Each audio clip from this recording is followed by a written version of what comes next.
Hi bazala bami, welcome to Mkosi noMagatsheni. I am uMagatsheni, umgosi wethu namhlanje bazala bami zitho. It's about uMakhumalo. uMakhumalo was being interviewed to FM, guys, and she said a lot of things. So guys, I'm gonna make a lot of videos about the interview and how I feel. So I'm not gonna make a video one that is very long, but I'm gonna make a lot of videos. Mhlambe amacipiciphi and ngizokhuluma things that I felt like they were interesting. Abambuzo zona nempendulo zabo.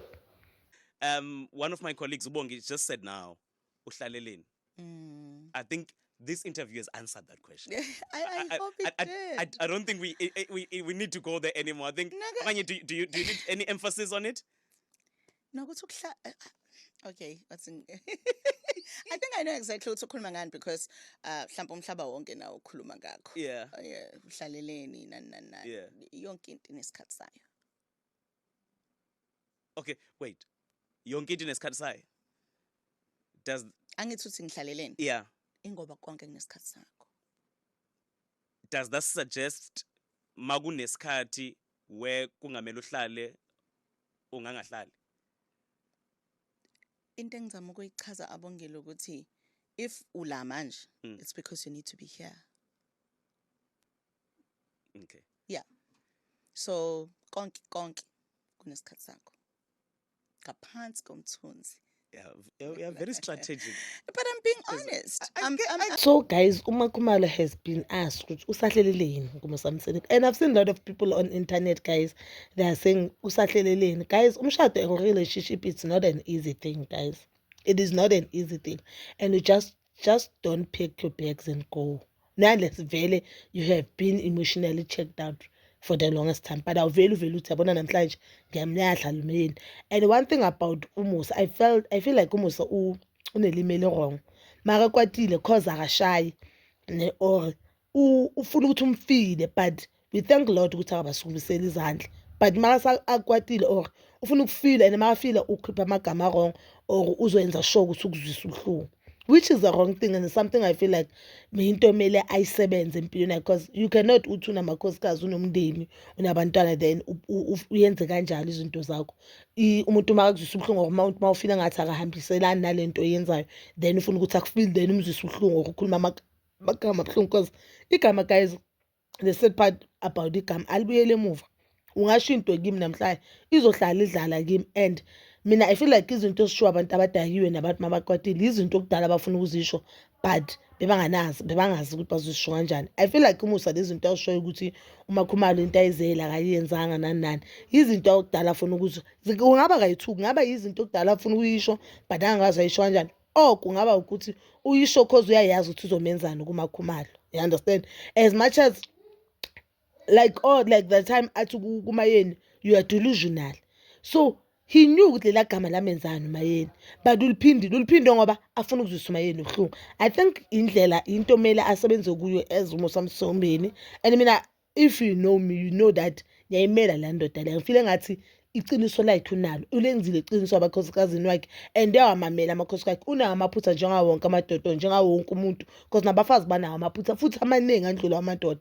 But mangabe uthi uyamfaka ebhokisini eninamanye amadoda, yena uyindoda, yena ukuba yindoda uyindoda, and ukuba ubaba, and iqiniso entweni eningi ubayenzele. And I feel like bongeke bahlale bonke boyi-4 if they didn't know deep down lo muntu lo, if umcompare namanye amadoda or if uzwe ezinye itori zabantu abashadile abantu nje ine-relationships, you'll see ukuthi lo wethu ngcono 100 times.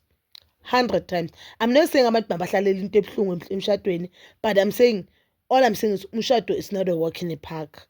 Nje ufana nomjolo is not a walk in the park. Abantu they forgive izinto ezibuhlungu, but they feel like uMakhumalo manje mele aphuma. I don't understand why abantu basathi uMakhumalo uhleleleni.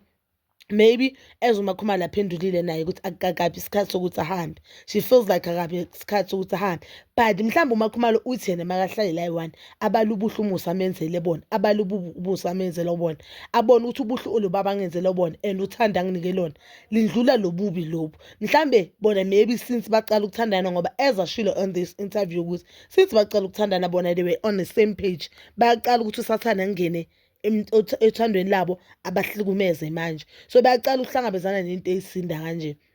And unfortunately izinto zithi mase zisinda zifika ngo-number 5 zithi mase zisinda futhi kube ngathi uMakhumalo no longer understand the vision. Angeke understand the vision.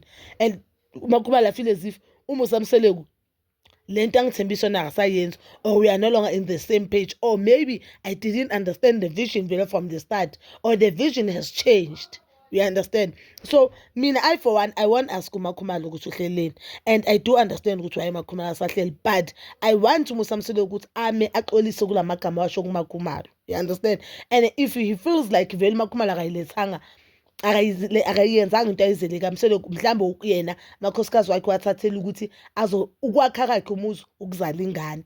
Angithi mina as uMagatsheni I feel like uMakhumalo wakhile umuzi kaMseleku and usukumisile iflag na kaMseleku, so mhlambe nokwakha kakhe umuzi ukuthi uMakhumalo amzalela ingane, mara kodwa akafuni ukwenza umzamo. He need to understand, he need to get help, athole umuntu ozom-understand ukuthi uMakhumalo kwakha kakhe umuzi ukuthi ingabi impumelelo ukuthi naye self, if they failed both of them. Hayi ukuthi she only failed. If they failed, kusho ukuthi as much as uMakhumalo angakwazanga kwakha umuzi kaMusa, noMusa akwazanga ukuthi anike uMakhumalo ingane, kusho ukuthi umuzi kaMakhumalo mawuvalwa izabuka uvale uMusa, like vice versa. He need to understand that, because akakwazi ukuthi athi lento iwele kuMakhumalo phela. uMakhumalo akafikanga kaMseleku anengane one. uMakhumalo akafikanga kaMseleku sokuthiwa ama-tubes or inakhe seyisiwe. Akafikanga kaMseleku azi ukuthi uzoba nale nkinga ahlangabezane nayo. Le nkinga uhlangabezane nazo anazo kaMseleku. You understand? So if uMusa feel ngathi uMakhumalo has failed, it is so wrong of uMusa to feel like that.